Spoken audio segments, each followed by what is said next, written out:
Hi. Um, this will be the last video that you get from me, and I apologize that it's so dark. Um, Whatever. I've got everything in my life to apologize for, so. I don't really know where to start, so I'm just gonna start. Everybody out there, everybody's saying what a terrible, hard year 2020 has been. And it's true. 2020 has been the hardest year for so many people. For so many people. But for me, it's been a lot harder than for most. This has been the hardest year of my life. This has been the hardest decade of my life, and we're 7 months in, and I've lived a hard life. So I've put on a really good show for everybody the past 6 months or so. Putting on that smile, pretending to be happy almost all the time. But inside, I've just been dying more and more every day. It's just been, my heart is just, everything inside of me has just turned to gray rot.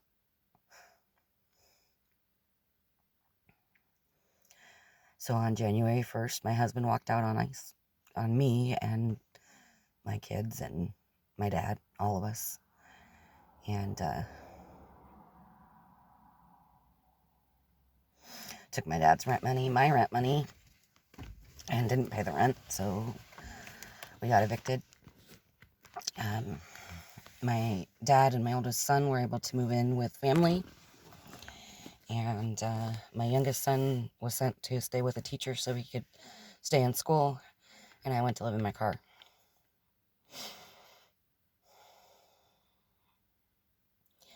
And during the time that I was living in my car,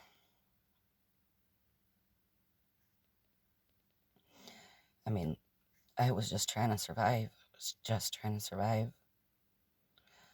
But I'm already living in my car, and then that's when COVID hits, and, they do the lockdown on the state, and where do you quarantine, though, when you live in a car? And then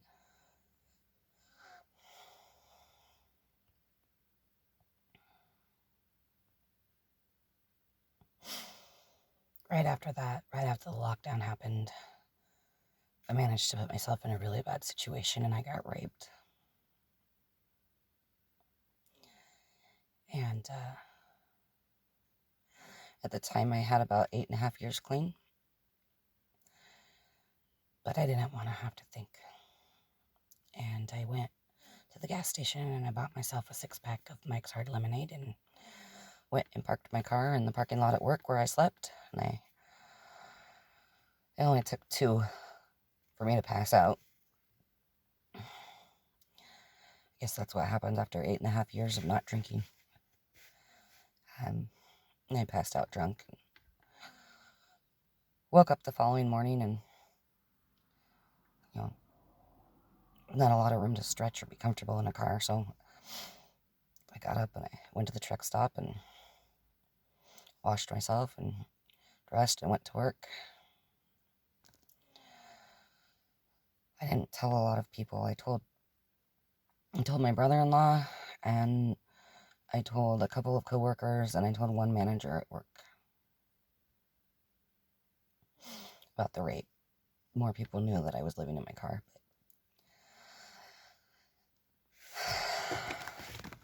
And then the next day, my husband, who had walked out on me, texted me and said that he was filing for divorce. And at that time, I was still praying for reconciliation. And so I was just really devastated. And then the next day, I get a call from my doctor, and she was pretty sure that I had cancer, but due to COVID, the tests couldn't be done that needed to be done, so there was nothing we could do about it, so I just had to live with that.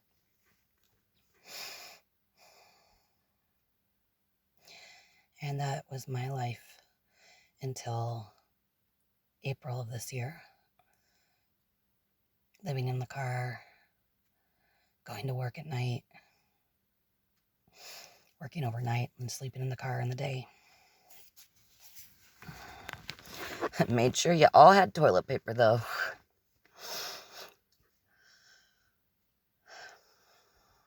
In April, I got COVID. And I was living in my car, sick, so very sick. And I couldn't do anything. I couldn't move. I was sick. And I guess it was a blessing in disguise, because due to my having COVID, the county put me up in a hotel, and then another program came in and paid deposit and first month's rent on an apartment. So as soon as I recovered, I was able to move into the apartment and bring my youngest son home, who had by that time been kicked out of the teacher's house and was just kind of flopping around from couch to couch that he could find to flop on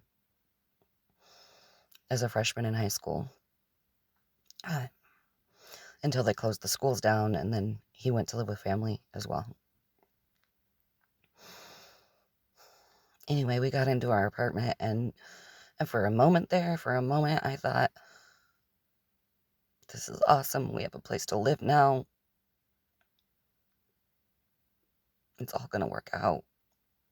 We're going to be okay. I had hope for a second.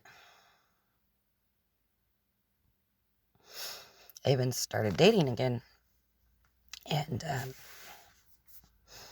met this one guy that I really felt that I clicked with, and I felt like I had a lot of chemistry with him, but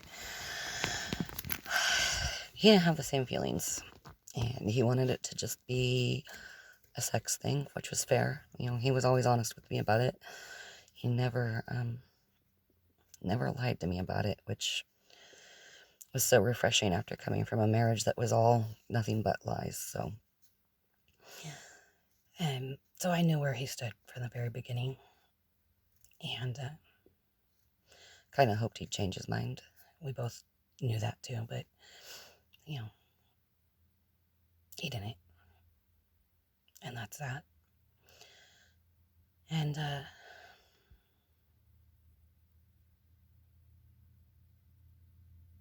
yeah.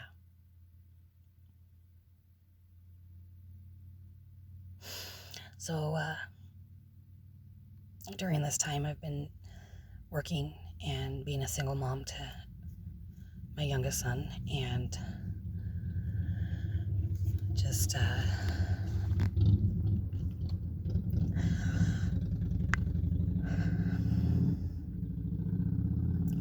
really have had no one to talk to.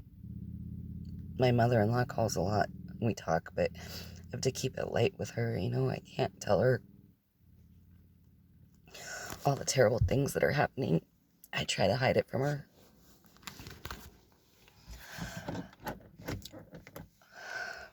I've been being really good at the best I could, hiding all the bad so that nobody sees it. And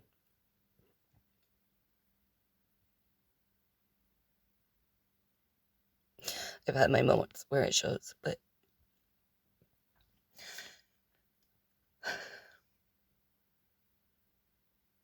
so 2 nights ago I was at work, and I'd gotten there early, and on my way to work, I was getting texts from my soon-to-be ex-husband, and he was asking for some tax information and stuff that I needed to share with him, and then he told me how he's getting promoted to the position that I had been trying to get, that I actually have the education for. He doesn't, but But he's getting that position. And I'm still stuck. I'm not even sure what, because I have to have a medical accommodation just to do my job, and now they're not even accommodating my medical accommodation. So after hearing from him and hearing all of that from him about how he's getting that promotion and how life is so great for him now that he's moved to Texas with his, basically the woman he left me for, that woman that he went and moved in with as soon as he left me. They moved to Texas in May. And I guess they're so happy on cloud nine, never been happier in their lives. So great, I'm happy for them. I am. At least one of us can find happiness.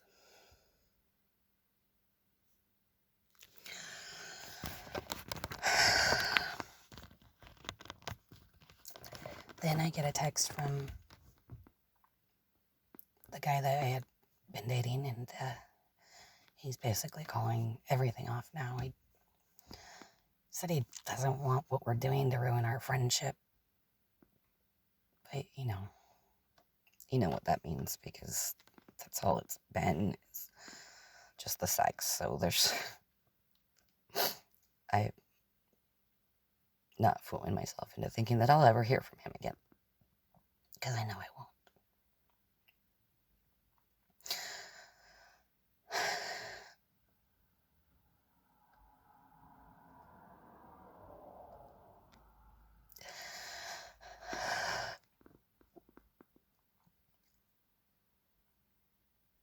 This is really hard for me.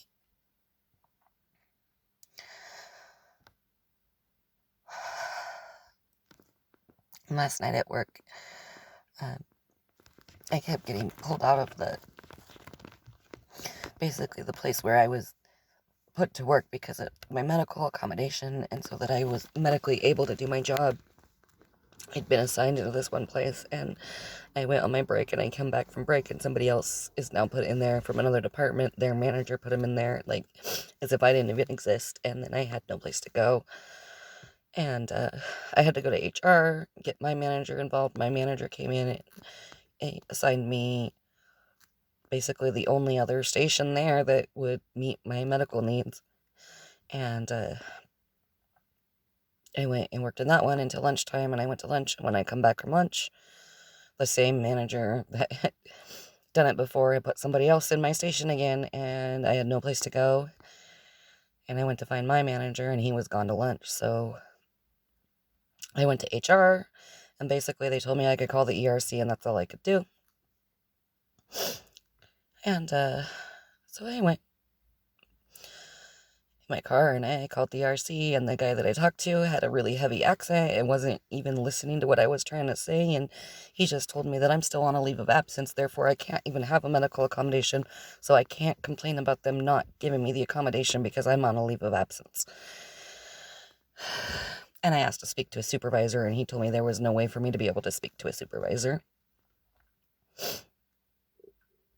And so I went home, and I cried myself to sleep, and then I remembered that I had made this plan. I had made a plan, and I made this plan a few weeks ago, actually.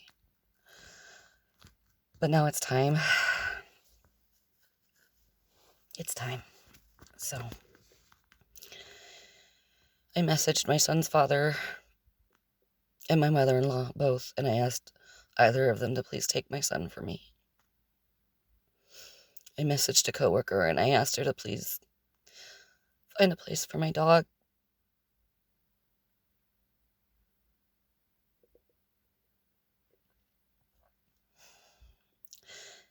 And I messaged my soon-to-be ex-husband, and I told him where he'll be able to find my car.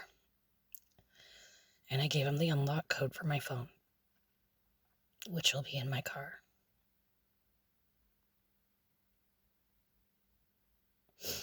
The thing is nobody's ever loved me in my life. No one has never ever looked at me and known who I am and loved me. And I've read all the books and done all the work on you are good enough, and you know what? That's great. Those books are great for some people, but they're not for me.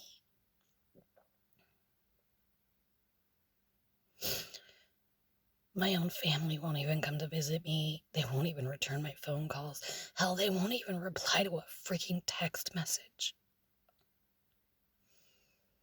And I'm left out here all alone,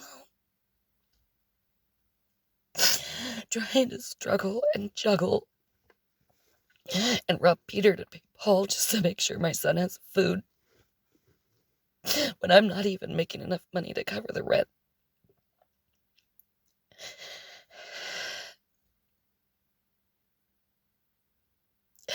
And people can't even return a text message to me because that's how important I am to people. That's how much I mean to other people. They can't return a phone call. They can't return a text message. That's how much I mean to the world.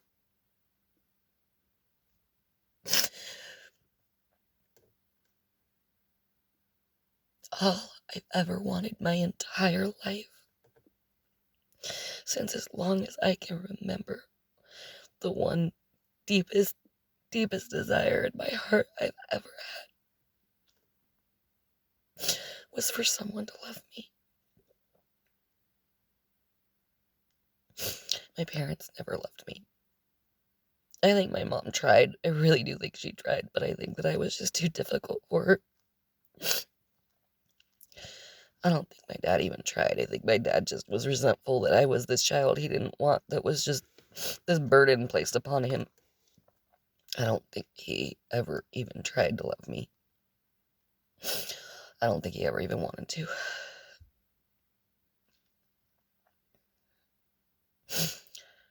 And the men in my life have always just used me either for money or for sex. That's all I've ever been good for anybody. My husband walked away when I stopped making money.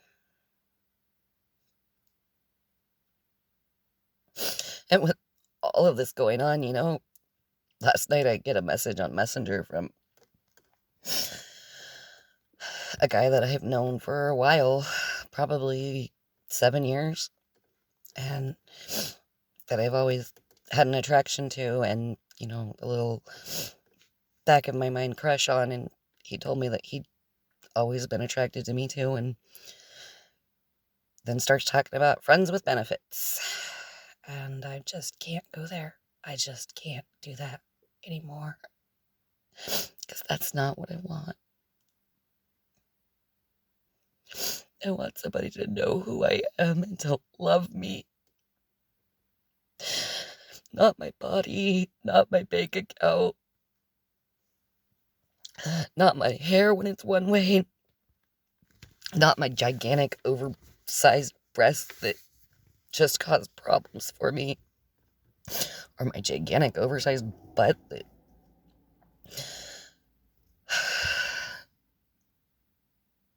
I just want to be somebody that somebody, even one person, cares about.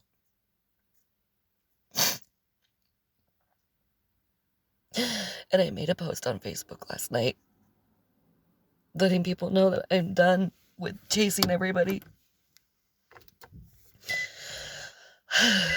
I'm done being the one sending all the messages and making all the phone calls and not having anything returned or having plans made, and then I'm the one that they always cancel on. And I'm just done with it. I'm done, and I posted that, and my oldest son commented and said how I'm the worst mother ever, and just said a lot of really nasty, mean things. And said that I was just seeking attention.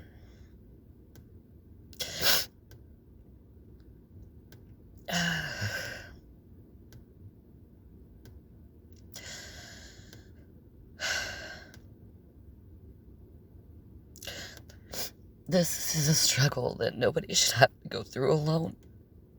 even one of these things that I've gone through in this last 7 months, 8 months. No one should have to face it alone, and I've faced all of it all by myself. With nobody to lean on.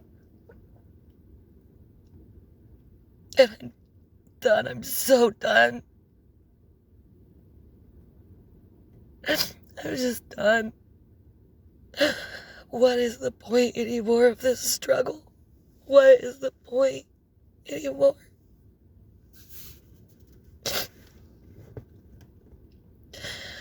So I've driven out here to the beach because I love the ocean. And I am going to park my car as soon as I upload this. And I'm gonna lock my phone and purse in the trunk. And I'm gonna go walk into the ocean, and I'm gonna go. I'm just gonna go with the ocean. I'm gonna let the ocean take me. I am choosing this of my free will, willingly. It's nobody's fault. It's just the way it is. You see, I was created to be unlovable. I just not lovable, and I don't know why. And I don't know what to change to make that different, because I've tried everything. I have tried, and I have tried, and I've tried, and I'm just not good enough to be loved. God, when he created me, just created somebody that's great to be the friend, or has a great body and great to fuck around with, but I'm not somebody that can be loved. And that's fine. That's fine. It's really not, though. It's not fine, because it's the only thing I've ever wanted my entire life. I don't care about money.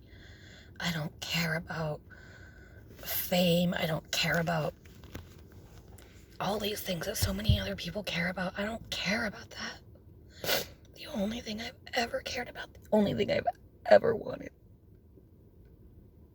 was for one person to care about me. For one person to stick with me, to say, I see you, I see who you are, and I love you. And to mean it. Not be lying about it, to actually mean it.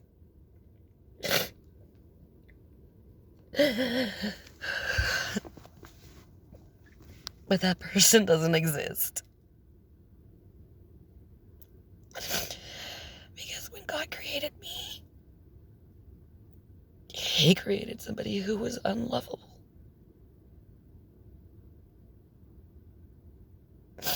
There's so much more to this story, but I can't spend all night. I'm sure I've already lost most of you anyway. Jeremiah, I told you when I left tonight that I was going for a drive, and how proud of you I am, and how I will always be proud of you no matter what. And I mean that, and I love you. And this is not your fault. I know you dream of moving to San Diego and being with your dad, and now you have that opportunity. Now you can go be with your dad. And my friend Deisha from work, she said that she'll find a home for Rosebud, so don't worry about her, okay? Tevin, this isn't your fault either. Don't feel guilty about the harsh words you said. Those were your feelings, and that's what you needed to say. And it's okay. Don't blame yourself. I just have to do this because I don't want to be in a world where I can't be loved.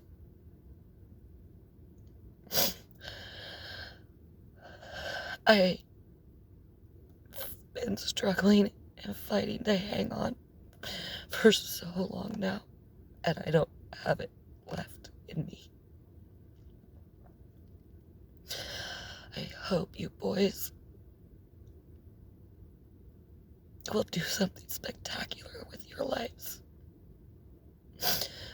Please do. I love you.